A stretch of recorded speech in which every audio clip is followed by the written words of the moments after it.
इन खबर यूपी में आप सबका स्वागत है। मैं हूं हसीन अहमद।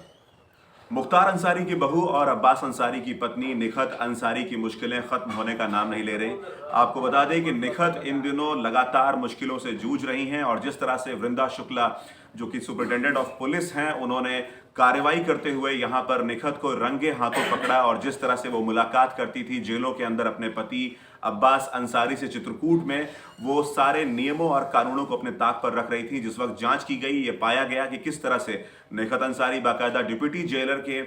कैबिन में बैठकर, वहां पर उनके कक्ष में बैठकर किस तरह से 4-4 घंटे ये लगातार मुलाकात चलती थी। वहीं उसके साथ ही साथ ये भी इल्जाम लगाए गए हैं कि यहां पर निखत बानो का जो मोबाइल फोन है उसका इस्तेमाल किया जाता था अभियोजन पक्ष के अधिकारियों को डराने और धमकाने के लिए। उसके साथ ही साथ गवाहों को बहुत ज्यादा यहां से परेशान किया जाता था। ये लगातार शिकायतें आ रही थी कि किस तरह से अब्बास अंसारी चित्रकूट की जेल से लगातार अभियोजन पक्ष के जो अधिकारी हैं, जो उनके तमाम मामलों से जुड़े हुए हैं, उन्हें किस तरह से धमका रहे हैं, किस तरह से गवाहों को तोड़ने की कोशिश कर रहे हैं कि उनके खिलाफ गवाही न दी जाए। ये तमाम परेशानियां लगातार उत्तर प्रदेश पुलिस सुनती जा रही थी और उनके पास ये लगातार शिकायतें आती जा रही थी, जिसके बाद ये बड़ी कार्रवाई की है वृंदा शुक्ला जो कि सुपरिटेंडेंट ऑफ पुलिस हैं। और उसके बाद लखनऊ की एक अदालत ने रिमांड दी निखत बानो की, जिसके बाद ये रिमांड चलती गई और 3 दिनों की ये रिमांड थी। और आज इस रिमांड का आखिरी दिन है, यानी रविवार आज वो आखिरी दिन है जब उत्तर प्रदेश पुलिस के पास निखत बानो है सवाल जवाब के सिलसिले के लिए।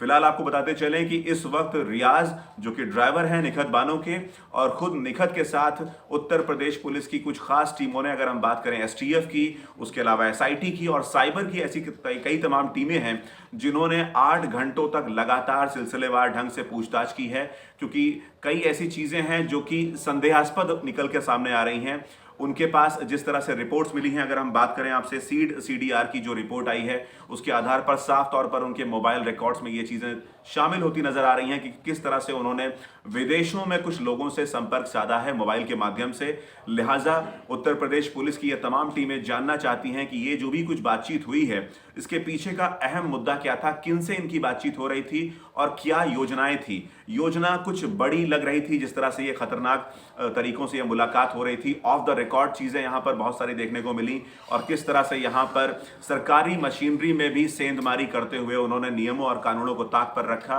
और जेल को बड़ी ही आसानी के साथ वहां पर आना जाना लगातार जिस तरह से उस पूरे इलाके में मशहूर होता चला गया था कि किस तरह से अब्बास अंसारी बाकायदा डिप्टी जेलर के कक्ष में रहते हैं, उनके कैबिन में रहकर तमाम फैसिलिटीज को एंजॉय करते हैं। जितनी भी सुविधाएं उनके पास होती हैं वो आमतौर पर किसी कैदी के साथ आपको देखने को नहीं मिलेंगी। इन्हीं तमाम मुद्दों को लेकर यहां पर पूछताछ इस वक्त चल रही है और आज रविवार आखिरी दिन है। लिहाजा अब इसमें यह देखने वाली बात सबसे बड़ी निकलकर सामने आती है कि अभी भी ड्राइवर रियाज जो है उसकी कस्टडी आपको 5 दिनों के लिए मिली है। लिहाजा आज रविवार के दिन निखत बानो तो रिमांड में नहीं रहेंगी, लेकिन रियाज अभी भी यहां पर रिमांड में रहेंगे और पुलिस उनसे पूछताछ लगातार करती रहेगी। फिलहाल इस वक्त आपको बताते चले कि अब्बास अंसारी निखत बानो के जो शौहर हैं वो इस वक्त